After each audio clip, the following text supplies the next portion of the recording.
আমন্ত্রণ জানাচ্ছি কালবলা লিড নিউজে। সাথে আছি আমি আফরোজা দিবা। আমাদের আজকের লিড নিউজের শিরোনাম, চারদিকে অশান্তির ঝড়, জনমনের স্বস্তি ফিরছে না। প্রতিবেদন করেছেন আলাউদ্দিন আরিফ। দেশ জুড়ে দেখা দিয়েছে অশান্তির ঝড়। বিক্ষোভ, অবরোধ, হামলা, বিশৃঙ্খলা, সড়ক অবরোধ, মব সন্ত্রাস বা গণসহিংসতা, চাঁদাবাজি, খুন সহ নানা ঘটনায় চারদিকে এক ধরনের অস্থিরতা দেখা দিয়েছে।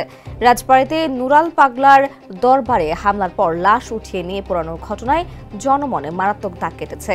এর আগে নুরাল পাগলা ও তার অনুসারীদের বিতর্কিত কর্মকাণ্ডের বিরুদ্ধে স্থানীয় প্রশাসন কোনো পদক্ষেপ না নেওয়ায় পরিস্থিতি নিয়ন্ত্রণের বাইরে চলে গেছে।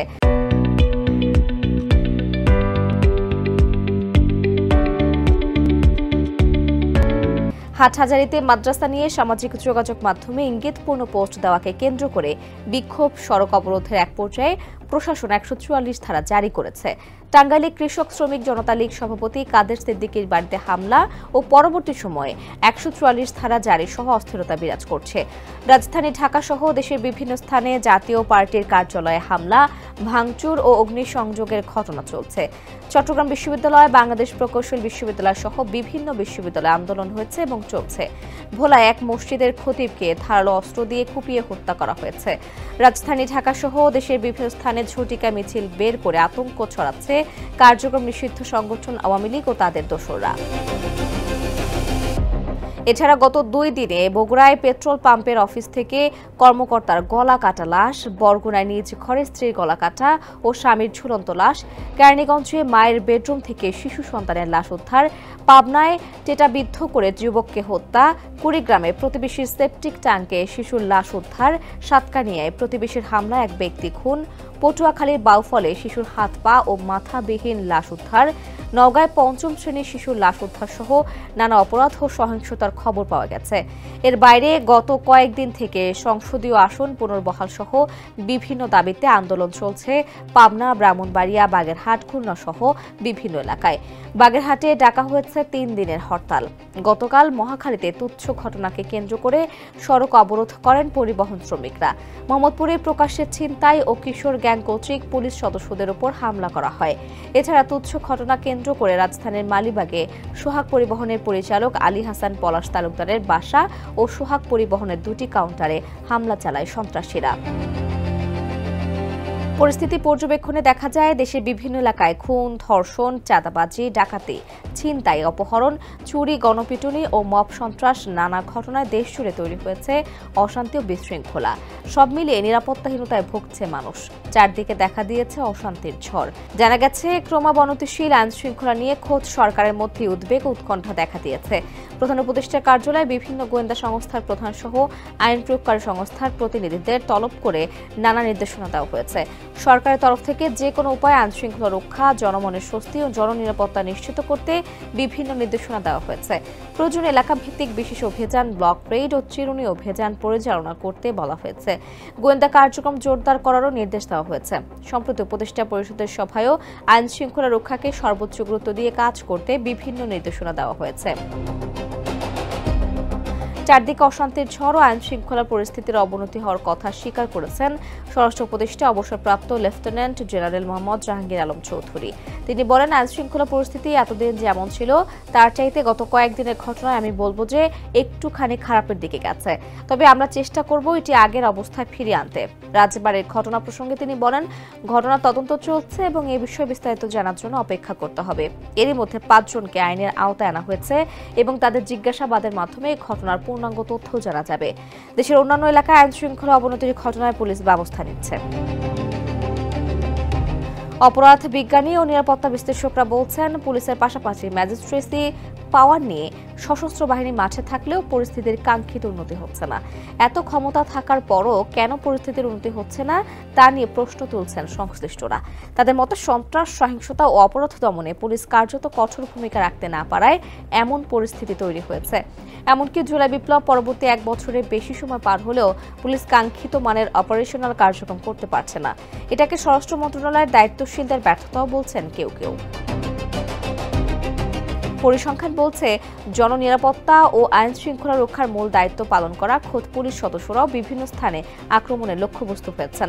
পুলিশের রেকর্ডে গত 13 মাসে 334টি গণসহিংসতার ঘটনা ঘটেছে। এগুলোর মধ্যে 219 সহিংসতায় পুলিশ হামলার শিকার হয়েছে। থানা আক্রমণের ঘটনার রেকর্ড হয়েছে 12টি। আসামে ছিনিয়ে নেওয়া হয়েছে 57 বার। এছাড়া অন্যান্যভাবে পুলিশের ওপর হামলা হয়েছে 150টি। পুলিশ সদর দপ্তরের পরিসংখ্যান অনুযায়ী গত জানুয়ারি থেকে জুলাই পর্যন্ত হত্যাকাণ্ডের ঘটনায় সারা দেশে 2216টি মামলা হয়েছে। একই সময়ের মধ্যে দেশে 426টি ডাকাতি, 625টি অপহরণ, 5387টি চুরির ও 10,109টি চোরাচালানের মামলা হয়েছে। মানবাধিকার সংস্থার আইন ও সালিশ কেন্দ্রের তথ্য অনুযায়ী চলতি বছরের জানুয়ারি থেকে জুলাই পর্যন্ত দেশে 492টি ধর্ষণের ঘটনা ঘটেছে। মানবাধিকার সংগঠন অধিকারের প্রতিবেদনে বলা হয়েছে, গত এক বছরে বিচার বহির্ভূত হত্যাকাণ্ড হয়েছে 29টি। কারাগারে মৃত্যু হয়েছে 61 জনের। এ সময়ে আক্রমণের শিকার হয়েছেন 165 সাংবাদিক। রাজনৈতিক সহিংসতায় হতাহত হয়েছেন 6390 জন। ধর্ষণের শিকার হয়েছেন 488 জন নারী। গণপিটুনিতে মৃত্যু হয়েছে 108 জন। সূত্র জানায়, আওয়ামী লীগ সরকার পতনের পর থেকে এ পর্যন্ত বিভিন্ন মাজারে হামলা ও ভাঙচুরের ঘটনা ঘটেছে 80টিরও বেশি। অন্যান্য মব ভায়োলেন্সের ঘটনা ঘটেছে 35টি। 334টি গণসহিংসতার মধ্যে 65.56% ঘটনাতেই ভিকটিম হয়েছেন খোদ পুলিশ সদস্যরা।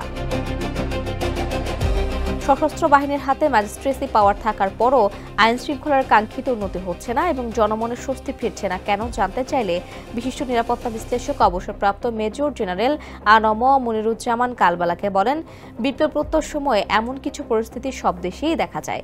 আইন শৃঙ্খলার কাঙ্ক্ষিত উন্নতি না হওয়ার প্রধান কারণ হচ্ছে পুলিশ বাহিনী তাদের কাজ সম্পূর্ণভাবে করতে পারছে না। এ পুলিশ বাহিনীর কাজ বা তাদের ঘাটতি পূরণ করা সেনাবাহিনী বা অন্য কোনো বাহিনী দিয়ে করা সম্ভব নয়। পুলিশকে তাদের দায়িত্ব সম্পূর্ণভাবে পালন করতে হবে। বর্তমানে সশস্ত্র বাহিনীর সদস্য যে সংখ্যায় মাঠে আছেন, তাদের পক্ষে পুরো পরিস্থিতি আয়ত্তে আনা সম্ভব নয়। তাই পুলিশের কাজ পুলিশকেই করতে হবে।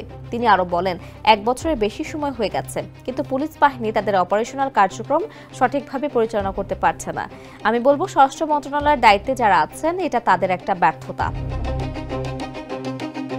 আইন শৃঙ্খলা নিয়ে জনমনে অশান্তি কেন জানতে চাইলে ঢাকা বিশ্ববিদ্যালয়ের সমাজ কল্যাণ ও গবেষণা ইনস্টিটিউটের সহযোগী অধ্যাপক এবং সমাজ ও অপরাধ বিশেষজ্ঞ ডক্টর তৌহিদুল হক কালবালাকে বলেন, আইন শৃঙ্খলা পরিস্থিতি নিয়ন্ত্রণে পুলিশের কিছুটা ঘাটতি আছে।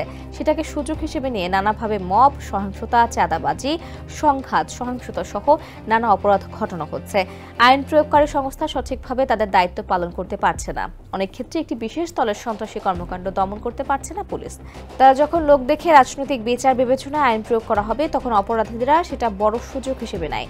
পরিস্থিতি দ্রুত নিয়ন্ত্রণের জন্য পুলিশ সংস্কারের যে উদ্যোগ নেওয়া হয়েছে, সেটাও বাস্তবায়ন জরুরি। তাছাড়া পুলিশের বদলি, পদোন্নয়নে ঘুষ, দুর্নীতির বিষয়ে জিরো টলারেন্স নিয়ে কাজ করতে হবে।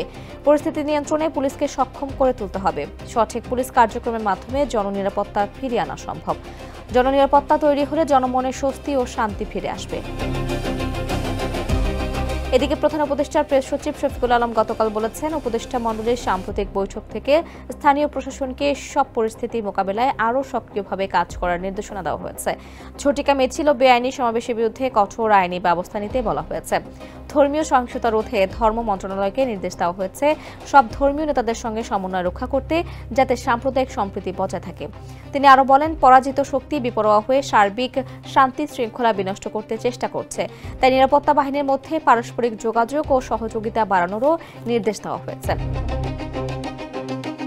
জানতে চাইলে পুলিশের অতিরিক্ত আইজি খন্দকার রফিকুল ইসলাম বলেন, 5 আগস্ট পূর্ববর্তী কর্মকাণ্ডের কারণে পুলিশের প্রতি মানুষের অনেক ক্ষোভ ছিল। রাজনৈতিক পট পরিবর্তনের পর পুলিশ সাধারণ মানুষের লক্ষ্যবস্তুতে পরিণত হয়েছিল। এতে পুলিশ মানসিকভাবে ব্যাকফুটে চলে যায়। সেই সুযোগে অপরাধী ও সুযোগ সন্ধানীরা অপতৎপরতা শুরু করেছে। গত এক বছরে পরিস্থিতি অনেকটা উন্নতি হয়েছে। দ্রুতই আরও উন্নতি হবে বলে আশা করেন তিনি। এদিকে জানতে চাইলে inspector general of police Baharul Alam বলেন, আমাদের শপথ হচ্ছে আইনের শাসন নিশ্চিত করা এবং জনগণের আস্থা অটুট রাখা ও জনমনে স্বস্তি ফিরিয়ে আনা। কোনো পরিস্থিতিতে এই অপরাধীদের পক্ষ নেওয়ার সুযোগ নেই। আমাদের প্রতিটি সিদ্ধান্ত হতে হবে আইনের বিধান ও ন্যায় বিচারের আলোকে। তিনি যে কোনো পরিস্থিতি মোকাবেলায় সততা, দক্ষতা ও নিরপেক্ষতার সঙ্গে দায়িত্ব পালনের জন্য মাঠ পর্যায়ের পুলিশ সদস্যদের প্রতি আহ্বান জানান। তিনি বলেন, বর্তমান পরিস্থিতিতে প্রতিটি কৌশল ও প্রশিক্ষণলব্ধ জ্ঞান কাজে লাগাতে হবে এবং সর্বোচ্চ ত্যাগের জন্য প্রস্তুত থাকতে হবে।